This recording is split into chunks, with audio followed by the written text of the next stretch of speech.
श्री स्वामी समर्थ. जय जय स्वामी समर्थ. ओम नमो भगवते वासुदेवाय पुरुषोत्तमाय. अधिक मासाची आज समाप्ती होणार आहे. अधिक मास महात्म्य या पोथीमध्ये एकूण 31 अध्याय आहे. 29 अध्यायाचं श्रवण आपण केलं आहे. 30वा आणि 31वा अध्याय दोन्ही अध्याय आज आपण एकत्र श्रवण करणार आहोत. प्रथम ऐकूया अधिक मास महात्म्य अध्याय 30वा. या अध्यायामध्ये द्रौपदीच्या कथेचं वर्णन आलेलं आहे. पूर्वजन्माच्या कोणत्या पापकर्मामुळं द्रौपदीला पुढील जन्मी 5 पांडवांची पत्नी व्हावं लागलं. अधिक मासाचं व्रत करून, अधिक मासामध्ये दानधर्म करून पांडवांना त्यांचं राज्य कशा पद्धतीनं परत मिळालं, ही कथा या अध्यायात आपण ऐकणार आहात. श्री गणेशाय नमः. श्री सरस्वते नमः. श्री गुरुभ्यो नमः. श्री गणेश देवावंदन. शारदेचे करुस्तवन. कुलदेवतेला हे नमन. कृपा करी ती भक्तावरी. शंभूदेवे प्रेरणा केली. वारंवार स्फूर्ती दिली. म्हणून ही रचना झाली. अध्याय हा आगळा. एथवरी पद्मपुराण. त्यातील झाले वर्णन. बृहन्नारदीय कथन. कथश वेगली परिसावी. शब्दरचना साधी सुधी. अर्धबोधाची उपाधी. उपाख्याने दृष्टांतादी. अध्यायी ह्या नसतेच. कथेचे ते सरळ कथन. बोली भाषेत वर्णन. अधिक मास महात्म्य श्रवण. मन लावून करावे. मल मास हा पुण्य पावन. काल लोटतो वर्ष 3. 13वा मास धोंड म्हणून. मंगल कार्यास वर्ज हा. परिपुरुषोत्तमाने तयास. पुण्यप्रद केला खास. स्नानदानादी उपवास. मोक्षदायी मानिले. अधिक मास व्रते करुण. उद्यापनाचा विधी पूर्ण. तयाने घडते महत्पुण्य. ऐसे महात्म्य जाणावे. मागील अध्यायी निरूपण. कैसे करावे उद्यापन. लक्ष्मीस सांगे नारायण. विस्तार ध्यानी धरावा. व्रतास जर का हीन मानिले. पुरुषोत्तमाला अवमानिले. दुःख दैन्य दैसी आले. अनुभविले ते अनेकांनी. त्या संबंधीची कथा. द्रौपदीची ती व्यथा. राजपद सोडून सर्वथा. वनवाद दैविका आला. पुरुषोत्तम मासामध्ये आपण भगवान पुरुषोत्तमाची सेवा करत असतो, आराधना करत असतो. मात्र सेवा नाही जमली तरी चालेल, निंदा अजिबात करू नका. द्रौपदीनी आपल्या गतजन्मी अशीच या व्रताची निंदा केली. म्हणून पुढील जन्मी ज्यावेळेला महाभारत झालं त्यावेळेला तिला वनवास भोगावा लागला. द्रुत क्रीडेमध्ये हरल्यामुळं पांडवांना 12 वर्षे वनवास, 1 वर्ष अज्ञातवास भोगावा लागला. राज्य सोडून ते वनात गेले. काम्यक वनी ते राहिले. द्रौपदीसह पांडव त्या ठिकाणी राहत होते. त्यावेळी भगवान श्रीकृष्ण एकदा त्यांच्या भेटीला गेले. पांडवांना खूप आनंद झाला. त्यांनी त्यांचं प्रेमानं स्वागत केलं. पांडवांची ती दुर्दशा बघून भगवान श्रीकृष्णांना अतिशय वाईट वाटलं. योगेश्वरा तुला नमन. आम्ही आलो रे शरण. बोधावे मग आमुचे प्रेम. चरणी अखंड राहील. पांडवांची ती दशा पाहून उदास झाले श्री भगवान. विचारास मग गुंग होऊन गप्प झाले महायोगी. धर्म म्हणे रे वासुदेवा. आमुचा कैवारी तू असावा. तुझ्या कृपेने आमुचा जीव. दुःखातही सुख वाटे. अर्जुन म्हणे बा मुरारी. तू तर आमुचा कैवारी. दुःखे आमुची वनांतरी. पाहवती का सांग तुझ. वासुदेव मग हसुनी बोले. मजला विचारिता हे भले. कर्म तुमचे तुम्हास भवले. त्याला मी काय करू. पत्नीची ती कृती भोवली. भोग आला पती लागी. पूर्वजन्मीचा तिचा अपराध. घ्यावा तयाचा काही शोध. एवढाच की माझा बोध. ध्यानी धरोनी वागावे. पांडव भगवान श्रीकृष्णाला म्हणाले, आम्ही सर्वजण तुझे भक्त आहोत. तुझ्याशिवाय आम्ही अपूर्ण आहोत. असं असताना आमची ही दशा झाली. आम्ही तुला शरण आहोत. तूच आमचा कैवारी आहे. मग आमची अशी अवस्था तू शांतपणे कसा भोगू शकतोस. त्यावर भगवान श्रीकृष्ण म्हणाले, तुमची ही अवस्था होण्यामागं कारणही तुम्हीच आहात. याचं उत्तर तुम्हालाच शोधावं लागेल. तुमच्या पत्नीचे जे कर्माचे भोग आहेत ते तुम्हाला भोगावेच लागतील. पूर्वजन्मी तिच्या हातून झालेला जो अपराध आहे त्याचीच शिक्षा तुम्हाला या जन्मी भोगावी लागणार. तेव्हा धर्मराज युधिष्ठिर म्हणाला, ही सर्व माझी चुकी आहे. या जन्मात मी द्यूत क्रीडेच्या नादी लागलो. सर्वस्व गमावून बसलो. हे झालं या जन्मीचं पाप. मागील जन्मी माझ्याकडून काय पाप घडलं, भगवान श्रीकृष्णा कृपा करून मला सांगावं. तेव्हा भगवान श्रीकृष्ण द्रौपदीची कथा धर्मराजाला सांगू लागले. द्रौपदीसह सर्वांनाच नवल वाटले. पांडव द्रौपदीसह भगवान श्रीकृष्णाच्या समोर येऊन बसले आणि द्रौपदीची मागील जन्माची कर्मकथा ऐकू लागले. मेधावी ऋषी संसारी, आश्रम होता नदी तीरी, कन्या उपजली त्याचे घरी, मेधावती नाव तिचे. मेधावतीच्या बालपणी माता गेली इहलोक सोडूनी, बाला मेधावती गुणी पालन केले पित्याने, प्रेमाने ती वाढविली, विद्याशास्त्र शिकविली, विवाहाला योग्य झाली, चिंता अहर्निश पित्याला. मग केले वर संशोधन, बहुता स्थळी हिंडोन, परी योग्य असा वर कोण, मिळेना त्या कन्येला. मेधावती करी विचार, सुरेख सुंदर गुणी, पती मिळावा तो सत्वर, संसार सुखाचा व्हावा की. मैत्रिणींचे विवाह झाले, कौतुक त्यांचे किती केले, काहींचे तर पाळणे हल्ले, मी पण राहिले उदास. योग्य पती मला मिळेना, विवाह अद्याप होईना, पित्यावरील भार उतरेना, काय देवा दैव माझे. मेधावती चिंता करी, झुरत राहिली अंतरी, मेधावी ऋषी धीर धरी, स्थळे शोधित राहिला. फिरता फिरता एके दिनी, ज्वराने ग्रासला तो मुनी, तसाच मग दारी येऊनी, पडला तेथे मूर्छित. ज्वराने केले जर्जर, अंतकाळ आला समोर, मेधावी निश्चेष्ट शय्येवर, आत्मा कुडीतून गेला तो. मेधावतीनं सेवा केली, परी नाही फळ आली, पुत्री मग अनाथ झाली, सांत्वन केले लोकांनी. भगवान श्रीकृष्ण धर्मराजाला म्हणाले, तुझी पत्नी द्रौपदी ही मागील जन्मी मेधावती म्हणजेच मेधावी ब्राह्मणाची कन्या होती. अतिशय सुंदर होती. तिचा जन्म झाला त्यावेळेला तिची आई मरण पावली. वडिलांनीच तिचं संगोपन केलं. अतिशय लाडकी होती. तिच्या वडिलांनी तिला नीतिशास्त्र, व्यवहार चातुर्य सर्व काही शिकवलं. तिच्या मैत्रिणींचे वयात आल्यानंतर विवाह झाले. काही मुली माता झाल्या. मेधावीची कन्या मेधावती हिचं मात्र प्रयत्न करूनही लग्न जमेना. ही कन्या मनात झुरू लागली.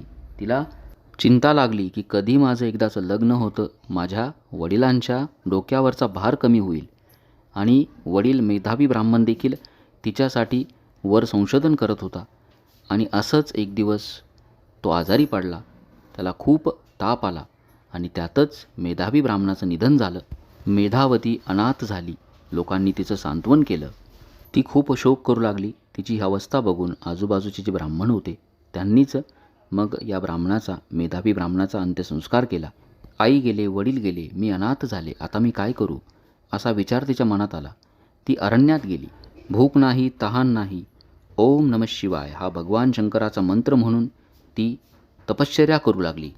आणि एक दिवस ती आपल्या तपश्चर्येमध्ये मग्न असताना दुर्वास मुनी प्रकट झाले. दुर्वास मुनी म्हणजे अतिशय संतापी, क्रोधी. सर्वजण, देव गंधर्व देखील त्यांना घाबरत असे. मेधावती समोर उभे राहिले आणि म्हणाले, पुत्री, तुझे वडील माझे मित्र होते. त्यांच्या निधनाची वार्ता मला समजली आणि तुला भेटण्यासाठी मी आलो. तुझ्या मनातील इच्छा मला माहिती आहे. तुझा विवाह लवकर जमेल. जीवनाचं सार्थक करून घे. हे दुःख आता विसरून जा आणि तप सोडून दिलं तरी चालेल. तुझा विवाह लवकर जमेल असा आशीर्वाद त्यांनी तिला दिला. मेधावतीला अतिशय आनंद झाला.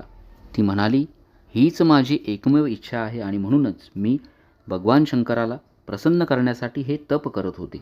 त्यावेळेला दुर्वास ऋषी बोलले, माझं ऐक, अधिक मासाचं व्रत कर. ते केल्यानं तुझी ही इच्छा पूर्ण होईल. आता अधिक मास येतो आहे. पुरुषोत्तमाचा, भगवान पुरुषोत्तमाचा हा अधिष्ठान असलेला महिना आहे. या महिन्यामध्ये स्नान, दान, उपवास कर, श्रद्धेने कर. 3 वर्षातून एकदाच येणारा भगवान पुरुषोत्तम यांचा हा अधिक मास. तू फक्त अधिक मासामध्ये मी सांगतो तेवढी आराधना कर. तुझी इच्छा लवकरच पूर्ण होईल. मेधावती हात जोडून उभी राहिली आणि म्हणाली, भगवान शंकराची सेवा सोडून तुम्ही मला ही कुठली सेवा सांगताय? भगवान पुरुषोत्तमाला मी काय म्हणून भजू? कल्याणकारी शिवनाम, अधिक मास व्रत नेम, एकनिष्ठा ही त्यागुण, दुजे व्रत ते कैसे करू? शिव सदैव कल्याणकारी, सर्व देवाहून भारी, तोच माझा कैवारी, अधिक मास व्रत न लगे मज. मेधावती मग तुच्छतेने मल मासाला मानुनी उणे, म्हणाली पुरुषोत्तम तो काय जाणे, श्रेष्ठत्व महादेवाचे. मेधावतीचे शब्द ऐकले, दुर्वास मुनी संतापले, म्हणाले माझे सांगणे भले, मानित नाहीस काय तू? माझा शब्द टाळला, ऐसा न कोणी पाहिला, माझा उपमर्द तू केला, त्याचे फळ भोगशील. पुरुषोत्तमाला तुच्छ लेखले, अधिक मास व्रत टाळले, परिणाम त्याचे भोगबाळे. पुढल्या जन्मी खास तू राणीपद जरी लाभले, पुढील जन्मी ते भले, तरी तुझ्या दैवी आगळे पतीसह वनवास, वनवासातील त्या दुःखात अधिक मास करशील व्रत, तेव्हा तुझं वैभव प्राप्त होईल हा शब्द माझा. भगवान श्री पुरुषोत्तम सांगून गेले गीता वचन, त्याचे तू करी पालन, सुख तुझला मग लागेन.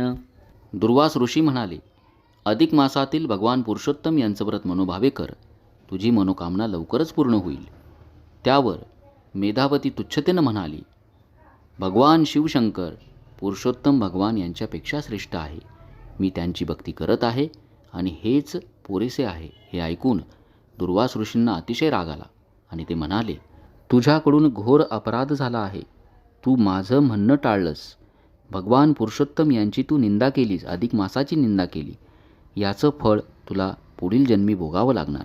पुढील जन्मी तू राणी असली तरी देखील तुला वनवास भोगावा लागेल, आपल्या पतीसह वनवास भोगावा लागेल आणि त्या वनवासामध्ये तू अधिक मासाचं व्रत करशील, पुरुषोत्तम भगवान यांची आराधना करशील आणि तुझं गेलेलं वैभव तुला पुन्हा प्राप्त होईल. मेधावतीला अतिशय पश्चाताप झाला की मी हे काय बोलले, माझ्याकडून किती मोठा अपराध झाला. एतुके बोलून रागाने दुर्वास ऋषी वेगाने निघून गेले, त्यांचे जाणे जाणवले त्या मेधावतीला. हाय दैवा काय झाले, सहजी मी बोलून गेले, त्याचे फळ हे काय मिळाले, पुढील जन्मी वनवास. सुन्न झाली मेधावती, काय होईल पुढती, आर्त प्रार्थना करी मग ती भोलेनाथ शंकराची. काही दिवसांनी अकस्मात प्रगट झाले कैलासनाथ, मेधावतीच्या हस्तकी हस्त ठेवून म्हणाले, उठ बाळे, तुझी तपश्चर्या पाहून तुझवर झालो मी प्रसन्न. मागणे हे ते घे मागून, पंचानन मी वरदाता. भव्य दिव्य ती मूर्ती पाहिली, मेधावती भांबावली, हात जोडून ती बोलली घाईने मग पुन्हा पुन्हा. पती दे पती दे पती दे देवा, पती दे मज देवा, कैवारी तू मजला व्हावा, पुरवावा हा हेतू माझा. मेधावतीचे बोलणे 5 वेळा पती मागणे, पंचाननाचे मग वर देणे, घडले सारे विपरीत. भोलेनाथ हसून म्हणाले, 5 पती तुझला बाळे, पुढील जन्मी लाभतील भले, राणी तू हो 5ची. आश्चर्याने मग मेधावती म्हणे, काय 5 पती, देवा काय ही देवगती, विचित्र कैसी रीतती, बाळे तुझी विचित्र करणी, 5 वेळा पती मागणी, मीही मग प्रसन्न होऊनी, वर तैसाची तुझ दिला. 5 पतींची तू पत्नी, होशील त्यांची तू राणी, याच जन्मी तुझ्या हातुनी घडला अपराध भोग तू. तुच्छ लेखला अधिक मास, अवमानिले पुरुषोत्तमास, रुष्ट झाले मनी दुर्वास, त्यांनी तुझला शाप दिला. दुर्वासांचा शब्द केला, असत्य नाही कधी झाला, प्रमादाच्या प्रायश्चित्ताला भोगावे तुझ लागेल. दुर्वास ऋषींचा शाप ऐकून मेधावती सुन्न झाली. भगवान शंकराची तिने घोर तपश्चर्या सुरू केली. भगवान शंकर प्रसन्न झाले, तिच्यासमोर प्रकट झाले. मेधावती भांबावून गेली आणि म्हणाली, हे शिवा, माझ्यावरती दया करा. तेव्हा भगवान शंकर तिला बोलले, मी तुझ्यावरती प्रसन्न झालो आहे. तुझी तपश्चर्या पाहून तुला काय हवं आहे ते मागून घे. मेधावती घाईनं पती दे पती दे पती दे असं 5 वेळा म्हणाली. भगवान शंकर तथास्तु म्हणाले आणि म्हणाले, तुला पुढील जन्मी 5 पती मिळतील, तू 5 पतींची पत्नी होशील. आश्चर्यानं मेधावती म्हणाली, भोलेनाथा हे काय बोलताय. तेव्हा भोलेनाथ म्हणाले, अरे तूच मला पती दे पती दे पती दे असं 5 वेळा म्हणाली आणि मी तथास्तु म्हणालो. आता तुला हा वर प्राप्त झाला आहे आणि तुझ्या हातून जो अपराध घडला, पुरुषोत्तम भगवान अधिक मासाची तुझी अवहेलना केली, त्यामुळं तुला आता हा भोग भोगावाच लागेल. पुढील जन्मी तू 5 पतींची पत्नी होशील. मात्र दुर्वास ऋषींनी तुला सांगितल्याप्रमाणे वनवास भोगत असताना अधिक मासातील पुरुषोत्तम भगवान यांचं व्रत तू करून पुन्हा तुला तुझं वैभव प्राप्त होईल. एवढं बोलून भगवान शंकर गुप्त झाले. भगवान शंकरांचे हे बोलणे ऐकून मेधावती चिंतित झाली. तिला भीती वाटू लागली की 5 पतींसोबत मी कशी राहील. मग तिनं अन्न पाणी सोडलं. माझ्याकडून काय अपराध झाला आणि याचे भोग पुढील जन्मी कसे भोगणार या चिंतेनं ती मरण पावली. याच काळात द्रुपद राजा पुत्रप्राप्तीसाठी यज्ञ करत होता आणि या यज्ञामध्ये ही द्रौपदी नावाची कन्या प्रकट झाली. पंचाळ भूप यज्ञ करी, बाला तेथे रूप धरी, प्रगट होऊनी आली वरी, आश्चर्य झाले सकलांना, याज्ञसेनी ती पांचाली, द्रुपद कन्या द्रौपदी झाली स्वयंवरात यथाकाली. पत्नी झाली पांडवांची पूर्वजन्मीची मेधावती. या जन्मी द्रौपदी ती भोलेनाथ जो वर देती. सत्य झाला जाणावा 5 पांडव झाले पती. विचित्र कैसी दैवगती राणी असुनी वनाप्रती. दुःख भोगणे प्राप्त झाले पूर्वजन्मी अपराध झाला. या जन्मी भोग आला मेधावती त्या द्रौपदीला. वनवास घडला पतीसह अवहेलना पुरुषोत्तमाची. व्रते टाळली मलमासाची वाणी म्हणून दुर्वासाची. सत्य घडली या जन्मी द्रौपदीची ही कथा ऐकून. शांतपणे बोले अर्जुन आता आमची गती कोण. सांगावी ती श्रीकृष्णा घडायचे ते घडले. पूर्वजन्मी जे झाले गेले पुढे पाहिजे काय केले. मार्ग आम्हासी दाखवावा. मेधावती मरण पावली द्रुपद राजाच्या यज्ञात द्रौपदी म्हणून त्याची कन्या म्हणून प्रकट झाली आणि तीच नंतर पांडवांची 5 पांडवांची पत्नी झाली. हा पुरुषोत्तम भगवान अधिक मासाची जी तिने अवहेलना केली होती त्याचाच परिणाम होता. दुर्वास ऋषींचा शाप होता जो सत्य झाला. भगवान श्रीकृष्णानं द्रौपदीची ही जी पूर्वजन्मीची कथा होती ही पांडवांना द्रौपदीसह त्यांना सर्वांना सांगितली. तेव्हा अर्जुन म्हणाला खूप मोठा अपराध झाला परंतु झालं गेलं ते मागच्या जन्मी झालं. आता यातून बाहेर येण्यासाठी आपणच काहीतरी मार्ग सांगावा अशी विनंती त्यानं भगवान श्रीकृष्णाला केली. तेव्हा भगवान श्रीकृष्ण म्हणाले श्रीकृष्ण होऊन गंभीर सांगे तो पुढील विचार. अधिक मास येईल थोर पुण्यकर्मे आचारावी. त्या पुरुषोत्तम महिन्यात तुम्ही होऊन शुचिरभूत. स्नानदान उपवासव्रत निष्ठापूर्वक आचरावे. काया वाचा आणि मनाने इंद्रिय अहंकार बुद्धीने काम होतात जी स्वभावाने पुरुषोत्तमाला अर्पाविती. भगवाना ऐसी मनी धरून अधिक मास व्रते पावन. द्रौपदीसह तुम्ही जाण आचारावी निष्ठेने. पांचाळीला संदेश खास श्रेष्ठ मानी पुरुषोत्तमास. तेने बरे मुनी दुर्वास प्रसन्न होतील जाणावे. शिवशंभू कल्याण करता पुरुषोत्तम तो मोक्षदाता. अधिक मास व्रते आचरिता कृपा त्याची होईल की. भगवान श्रीकृष्ण अर्जुनाला आणि सर्व पांडवांना म्हणाले आता अधिक मास येईल. या अधिक मासामध्ये आपण सर्वजणांनी रोज शुचिर्भूत होऊन संपूर्ण महिनाभर स्नान करा, दान करा, उपवास करा आणि निष्ठापूर्वक भगवान पुरुषोत्तम यांची भक्ती करावी. आपलं सर्वस्व त्यांना समर्पित करावं आणि खास करून द्रौपदी अधिक मासामध्ये तू व्रत करावं ज्यामुळं दुर्वास ऋषी प्रसन्न होतील. भगवान पुरुषोत्तम यांनाच तू श्रेष्ठ मानावं कारण शिवशंभू कल्याणकर्ता आहे आणि भगवान पुरुषोत्तम हे मोक्षदाता आहे. अधिक मासाचं व्रत केल्यानंतर भगवान पुरुषोत्तम जर प्रसन्न झाले तर शिवशंकर शिवशंभू भोलेनाथ आपोआप प्रसन्न होतील. म्हणून आचरी अधिक मास निष्ठेने भजावे पुरुषोत्तमास. सांगता करुणी त्या व्रतास उद्यापन विधी करावा. त्या पुण्यकृत्याचे फळ दुःखे हटतील सकळ. वाढेल तुमचे आत्मबळ वैभव पूर्वीचे मिळेल ते. व्रते उद्यापन केले कथन पांडवांनी केले श्रवण. द्वारकेस गेले मग भगवान कल्याण इच्छुन द्रौपदीचे. पुढे आला अधिक मास स्नानदानादी उपवास. व्रतनियम पाळिले खास द्रौपदीसह पांडवांनी. उद्यापनाचा विधी केला यथा सांग जो सांगितला. श्रद्धापूर्वक आचरिला मलमास तो महिनाभर. पुरुषोत्तमाची कृपा झाली दुःखे पांडवांची सरली. विजयाची ती कथा भली विदित आहे सकलांना. अधिक मास व्रत उद्यापन द्रौपदीचे ते कल्याण.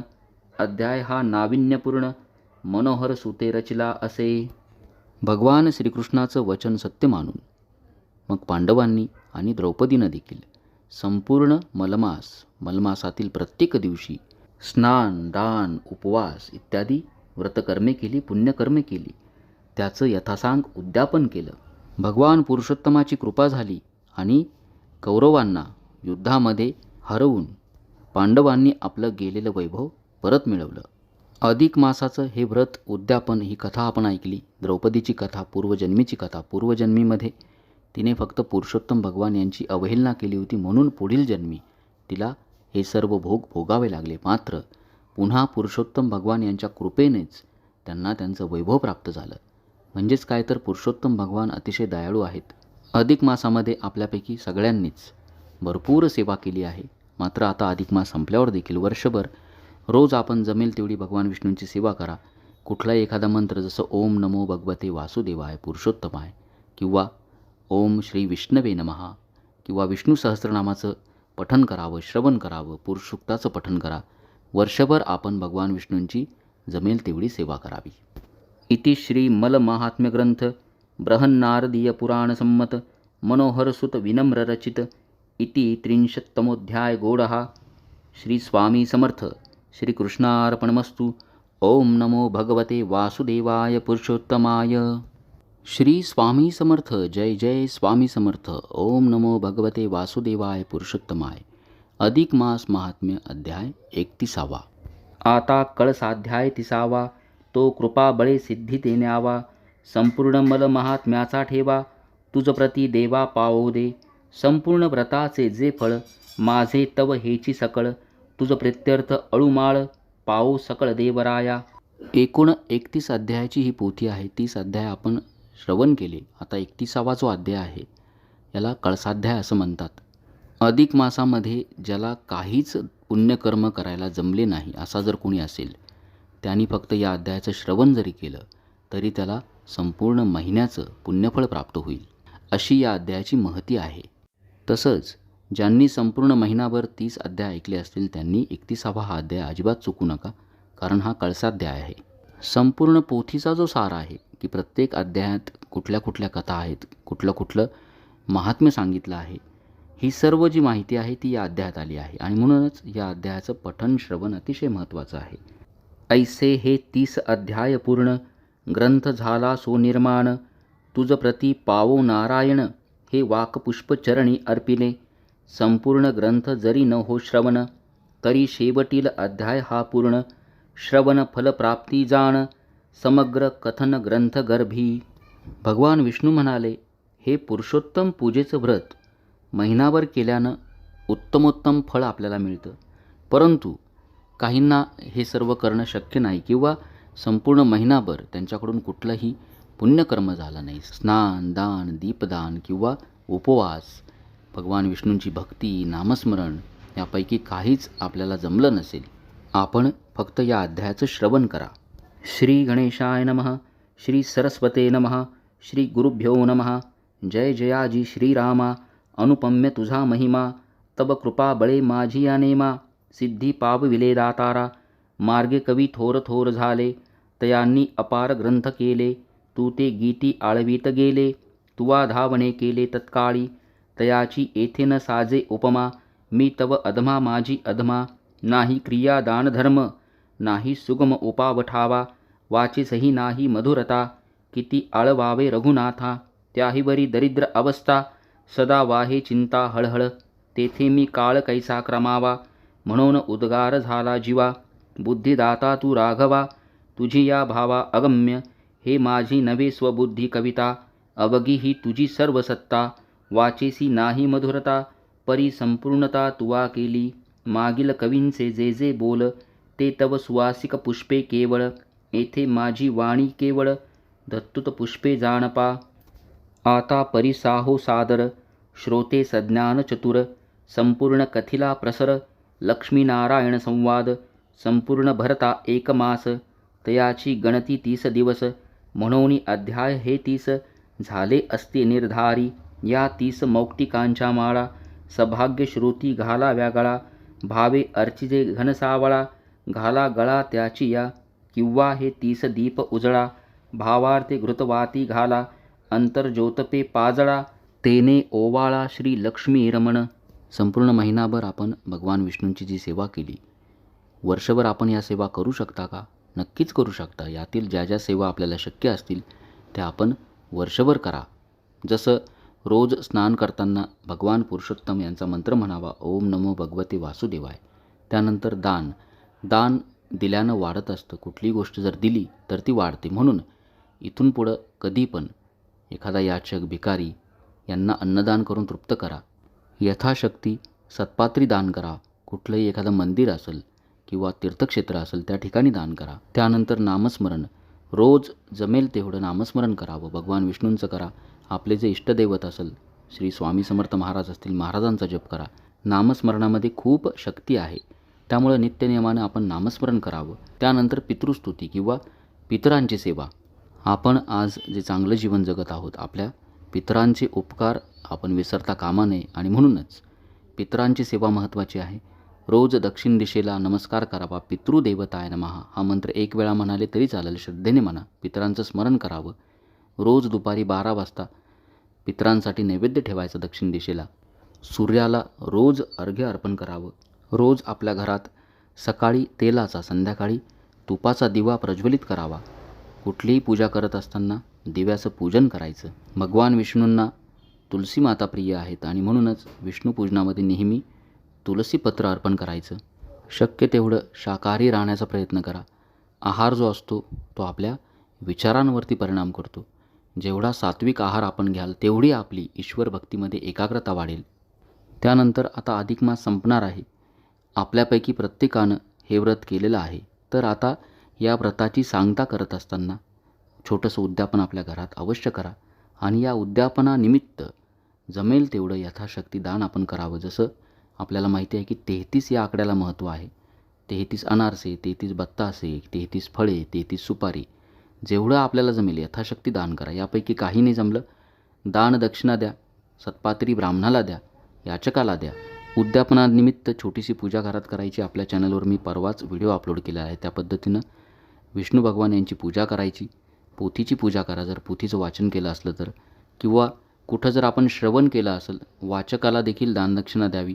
संपूर्ण महिनाभर जर आपण दिवा प्रज्वलित केला असेल, हा दिवा देखील अधिक मास संपल्यानंतर ब्राह्मण देवाला दान करावा.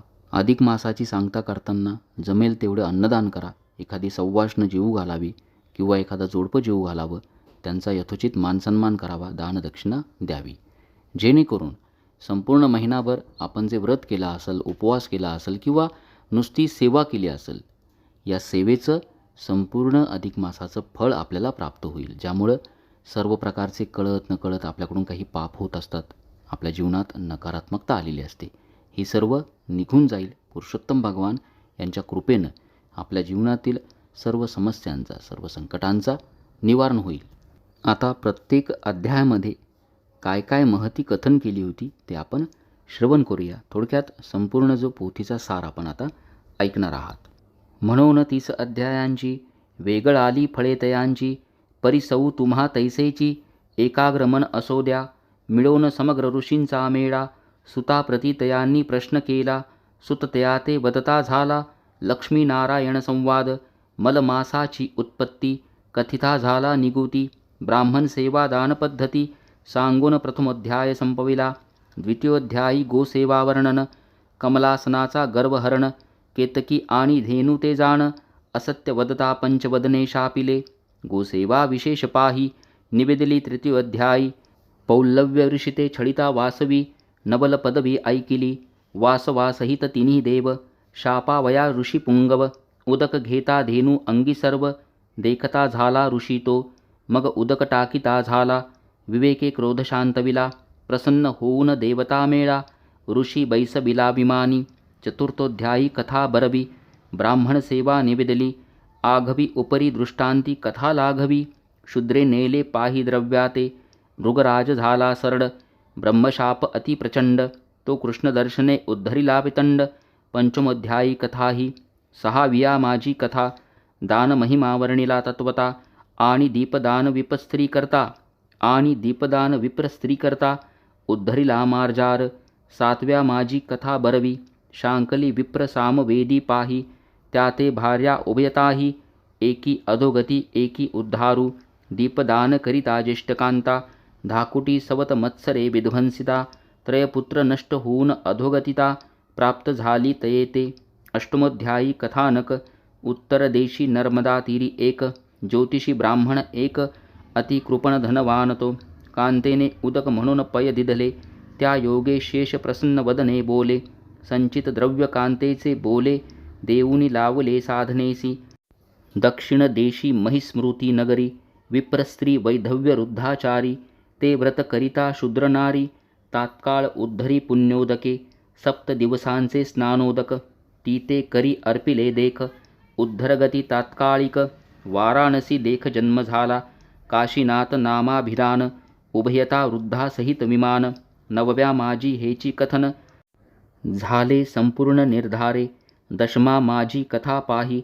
अवंती नगरीचा ब्राह्मण दरिद्री मौन्यव्रत करिताना होई उद्धार तयाचा. 11व्या माझी कथा अव्यग्र पंचपर्वे सांगितली साचार. व्यतिपात वैधृती अमावस्या थोर पौर्णिमा आणि द्वादशी. द्वादशा माझी तेची कथा सांगितली पर्वाची कथा. पौर्णिमा अमावस्या तत्वता महिमा निरुता वर्णिला. त्रयोदशा माझी कथा निविदिले त्रिरात्रीचे व्रता. दशमी एकादशी संहिता द्वादशी महिमा वर्णिला. आणि अंबरीश नृपराणा दुर्वासे केली छळना. तात्काळ पावला नारायण 14वा जाण असे हा. श्रीरामे व्रत करिता द्वादशी तेची व्रते शतमुख रावणासी. मुक्ती दिदली तयासी 15व्यासी हे कथा. इंद्राची अप्सरा स्मितविलासिनी दुर्वासे शापिली तिये लागुनी. ते पिशाच होऊन याज्ञवल्कीची मैत्रिणी 16व्या माझी उद्धरली. धर्मशर्म स्वस्त्रियेसी प्रतिष्ठानता. व्रत करी त्रिरात्री नेमस्ता पिशाच उधरून तत्वता. 17व्यात हे कथा विंध्याद्री पाठारी जाण.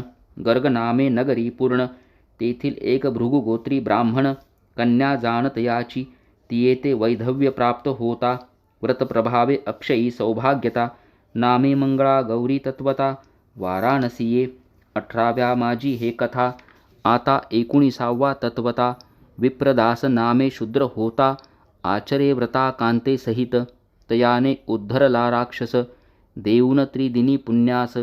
आता 20व्या माझी विशेष कथानक परिसीजे. सौराष्ट्र देशी प्रभास नगरी तेथील सोमशर्मा विप्र निर्धारी. स्नानास जाता गंगातीरी पिशाच निर्धारी उद्धरिला. सौराष्ट्र देशी अतिसुशीळ प्रभास क्षेत्र परम विशाळ. तेथील ब्राह्मण पुण्यशीळ नामे जाण सोमशर्मा. तयाने आचरता व्रतास स्नाना जाता उद्धरिला राक्षस. त्रिरात्री देऊन व्रतपुण्यास 20वा निर्दोष जाणीजे. विराट देशाचिये ठाई माहुर नामे नगरी पाही. रेणुक दैवत तसे ठाई अनुसया परमपतिव्रता. तेथील एक शूद्र भावार्थी विप्रसेवा करीतसे दिनरात्री. कुष्ठभरताच तयाप्रती गंगास्नाने उद्धरागती तो गेला. असे कथानक 21वा. आता परिसा 22वा. नानदानाचा वेगळा ठेवा सांगितला आदरेसी. तेथे महिस्मृती नगरी एक ब्राह्मण सदाचारी अग्निहोत्री. तेथे नारायण राहुण मंदिरी विपरीत परिपै केली. तक्रविक्री तयाचा कुमर तात्काळ केला तयाचा उद्धार. विप्रदुहिता होती जार तेही उद्धार पावली. ऐसा कथानक बरवा. 22पासून 24वा. आता ऐकिजे 25वा. प्रेमभावा आदरेसी.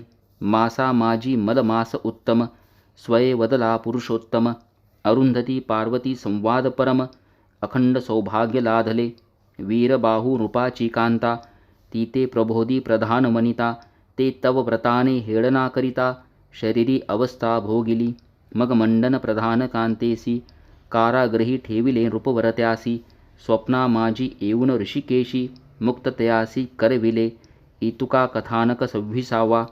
पुढे ऐकिजे 27वा. समान फळव्रत प्रभावा पुसे माधव लक्ष्मी ते.